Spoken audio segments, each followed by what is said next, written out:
ejemplos. Y ahora vamos a ver un poco algunos datos sobre temas de autores. Estos son datos salidos de encuestas, con las limitaciones que pueda tener una encuesta, pero que sepáis que igual si necesitáis argumentos, pues hay bibliografía al respecto. Solamente os voy a poner algunas cosas, ¿no? Porque por ejemplo, son resultados salidos de un proyecto europeo, que es el que veis ahí, el PER, y hay muchos datos, pero yo os he sustraído alguno de ellos. Entonces, fijaros, esto es una encuesta entre investigadores y cuáles son las motivaciones. Fijaros porque esto los objetivos de estas encuestas a lo mejor también son diferentes, pero las respuestas obviamente algunas veces no cambian mucho.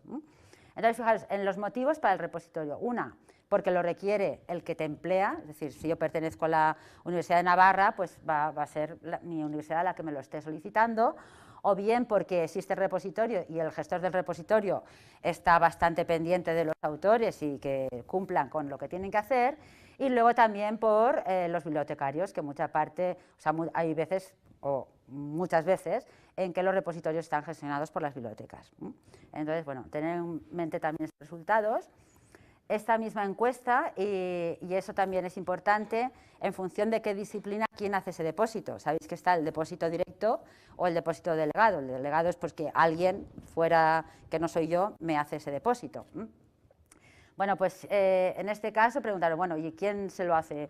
¿Quién lo hace? ¿Usted? ¿Lo hace su secretaria? ¿Lo hace el bibliotecario, el becario, etcétera? Bueno, pues lo curioso es que en este caso, que coincide con, supongo que os suena, el repositorio temático Archive, que es de matemáticas, bueno, ciencias de la computación, etcétera, pues ya tienen unos hábitos, digamos, ya casi que hacen la carrera con ellos de depositar una copia, incluso la preprint, la que envían a la revista. Bueno, pues si esto es en el caso de los repositorios institucionales, también tienen el hábito de hacerlo ellos mismos. En lugar de decir lo hace otro, lo hago yo. Pero es que cuando lo hacemos por disciplinas, volvemos a la misma. En el caso de matemáticas y ciencias físicas, que son los que tienen esos hábitos ya, digamos, en los genes casi de su carrera, pues son los que más dicen que lo hacen ellos mismos y que tienen esa costumbre de hacerlo. Por eso digo, estos son, fijaros que sí que aunque sean diferentes encuestas, diferentes muestras, se repiten en muchos casos los resultados. Esto es de otra fuente, en este caso de la UNESCO, y volvemos a tener lo mismo. En el caso de que uso de las revistas de acceso abierto por disciplinas, o bien de los repositorios, que es la banda gris. Fijaros que aquí lo mismo, en física el uso de los repositorios para ese acceso abierto es alto, y en cambio en medicina y biología o ciencias afines es alto, primero porque existen muchas revistas de acceso abierto en el área de biomedicina, porque es el área, digamos, donde se mueve más dinero, obviamente, y porque, bueno, también existe PubMed Central, en fin, y pues todas las revistas de Biomed Central y PLOS, en las que fueron digamos, las primeras que nacieron y que publican mucho de estas áreas. Entonces, la disciplina sí que importa, porque los hábitos de los autores son diferentes, la financiación es diferente, el dinero que se maneja es diferente, y entonces fijaros en que las encuestas, digo, son similares. Esto ni siquiera se ha publicado, pero que sepáis que saldrá pronto. Esto es un trabajo de la OECD, y ya no es donde facilita el acceso abierto, sino de dónde lo recupera. Fijaros lo mismo, vuelve a ocurrir que en física y astronomía, fijaros, la verde es yo recupero del repositorio, bueno, este no sabe, no contesta, y luego del amarillo, que sería del editorial, o sea, a través directamente de la revista. Pues en este caso tenemos la misma, que en el caso de física, a ver si me sale el ratón, aquí, pues tienen esos hábitos, y el resto, bueno, algunos son más o menos, pero en el caso de biomedicina o ciencias afines, como puede ser la microbiología, la inmunología o la neurociencia, pues ¿no? En este caso, porque en neurociencia también está Cogprints, y también en Archive a veces se publican cosas cuando son, digamos, más de computación. Bueno, en cualquier caso, esto es de utilización, pero lo otro es de hábito de depósito. Más datos, si os aburro, me lo puedo saltar, pero bueno, para que sepáis que existen. Esto es una encuesta que va haciendo Taylor & Francis en años sucesivos, y ve los cambios de hábitos y los porqués, ¿no? En este caso, pues habla del acceso abierto. ¿Usted por qué lo hace? Las dos principales razones son por aumentar la circulación, es decir, la visibilidad de mis trabajos o la visibilidad y el que llegue a más sitios. Pero esta, fijaros que es un poco reflejo de los resultados que os he dicho antes. ¿Cuál es el motivo, las razones para el depósito? Pues una alta, la de que mi institución me requiera. Es decir, es importante que uno requiera, pero también vuelvo a insistir, es importante en que uno verifique que eso se esté cumpliendo. Bueno, pues está también el tema de por qué no lo hago. ¿Por qué no lo hago? Primero, porque no entiendo la política de la editorial, tengo miedo de infringir los derechos de copyright, qué sé yo, y luego porque no tengo tiempo para coger y rellenar las 5 páginas del DSpace. Yo también lo digo, yo lo hago así porque el Consejo tiene Digital CSIC y lo hago pues porque comulgo, pero he de decir que rellenar 5 páginas del DSpace, ponga el título, ponga los autores, este autor es de la institución, el DOI, el tal y que cual. Entonces, a veces eso tira para atrás, es de confesarlo que igual. Entonces, hay que facilitar ese depósito. ¿Cómo? Pues cada uno puede utilizar diferentes vías. Hay, por ejemplo, yo hablo del buzón para todo, ¿no? De la ventanilla única. Es decir, tírame ahí en el buzón tu fichero, que yo ya les traeré los metadatos, las políticas editoriales, y el autor simplemente tiene que poner una copia. Lo veníamos hablando en el camino, Amparo y yo. ¿Por qué tiene éxito ResearchGate o Academia.edu? Pues porque tú no tienes que ir a ellos vienen a ti. Entonces dice, uy, usted tiene una publicación y ya te da los datos, los autores, tal. Solamente tienes que decir si tienes licencias para ponerlo y ya está. Te lo dicen ellos. Pues si ellos lo pueden hacer, nosotros también, o deberíamos hacerlo.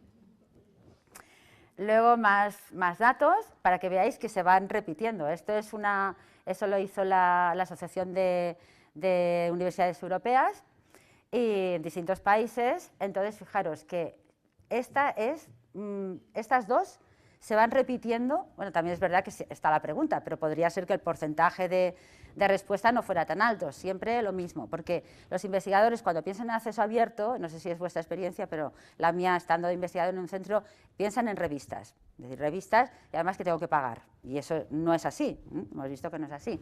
Pero, claro, si no es de pago y es una revista normal y no sé lo que he firmado, pues claro, primera opción es, me da miedo que yo coja y disponga de este trabajo y luego me vengan detrás y me pongan una denuncia. Eso es así. Bueno, pues esas dos respuestas que ya habéis visto antes que aparecían, una es infringir algún tema de derechos y la otra es que yo no tengo tiempo, o sea, tengo tiempo para fumar un cigarrillo, pero que me depositar y al día te fumas más de un cigarrillo, con lo cual no publicas un artículo cada... En fin, es un ejemplo un poco burdo, pero que sepáis que existe esa respuesta y es bastante, se repite a lo largo del tiempo. Luego también esta pregunta, bueno, pues entonces, ¿qué tengo que hacer para salvar esas barreras? Bueno, pues la formación es básica. Si tú empiezas ya diciéndole incluso a alumnos de posgrado o del último grado, explicar lo que significa publicar en una revista, lo que tú firmas cuando firmas un acuerdo de cesión de derechos y que además existen vías de poder subsanar eso, o sea, no cederlos, entonces ya empieza la formación por ahí. ¿Por qué? Incluso porque los nuevos estudiantes tienen una trayectoria en la que comparten ya un montón de cosas. Es decir, ¿quién no tiene un estudiante del Facebook o tuitea o qué sé yo? Entonces todo el mundo sube a la red, pero ¿por qué no va a subir su trabajo? Entonces, aprovechar que esa cultura de cambio y de compartir existe para que se traslade a otro entorno. Entonces, sobre todo, el tema de eso, que es bastante desconocido, pues incidir en eso, en que uno no infringe leyes si sabe lo que está haciendo y se lee la letra pequeña.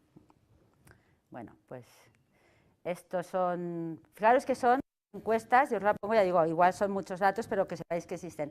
Fijaros que una era hecha por Wiley, esta está hecha por Nature, por Macmillan, y las otras son por la Comisión Europea o bien por instituciones públicas, pero que veáis que también hay una analogía, porque claro, estamos preguntando casi lo mismo. Y aquí volvemos a la misma. Eso es de abril de este año, en el cual ya ha habido Open Access, también ya está evolucionado, ¿no? Entonces, fijaros que es que muchos de los autores, cuando les preguntan, ¿y usted por qué no cumple?, es que esos mismos autores desconocen que su institución tiene una política. Entonces, eso lo que decía antes, no solamente vas a tener una política, sino que además tienes que difundirlo entre tu comunidad. O sea, vosotros habéis sonado la Declaración de Berlín, eso no te obliga a nada, pero sí que te obliga a una concepción o una filosofía de actuar la institución.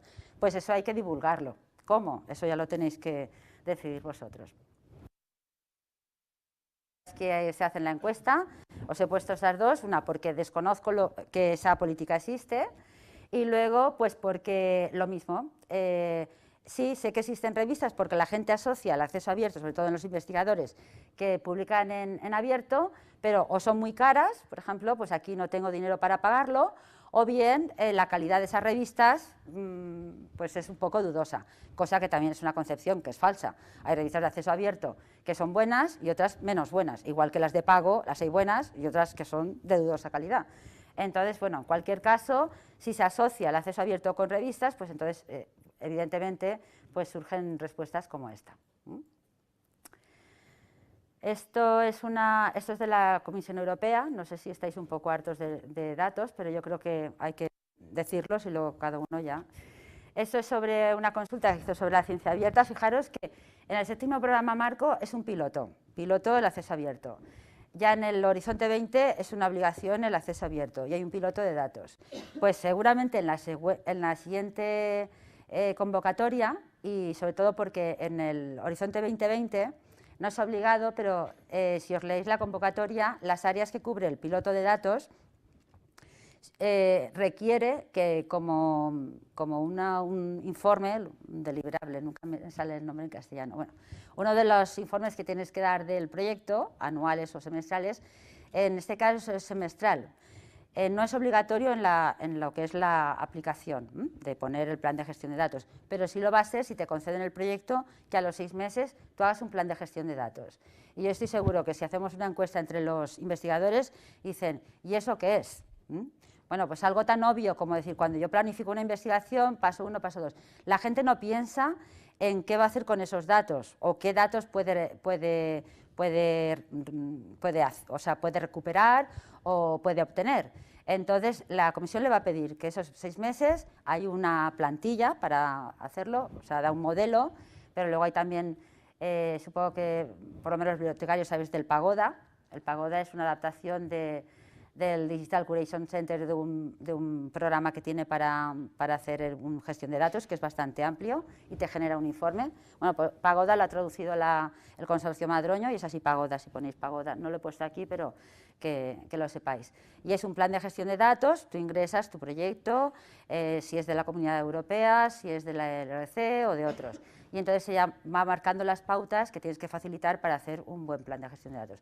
Pues eso, que no es habitual en el científico, sino que lo que quiere es obtener datos y hacer análisis y hacer publicaciones, tiene que prever que si luego tiene una política de mandato, tiene que prever qué datos voy a obtener, cómo qué formatos los voy a tener, cómo voy a poder preservar eso y dónde lo voy a facilitar para que eso esté ahí utilizable, al menos durante un cierto tiempo.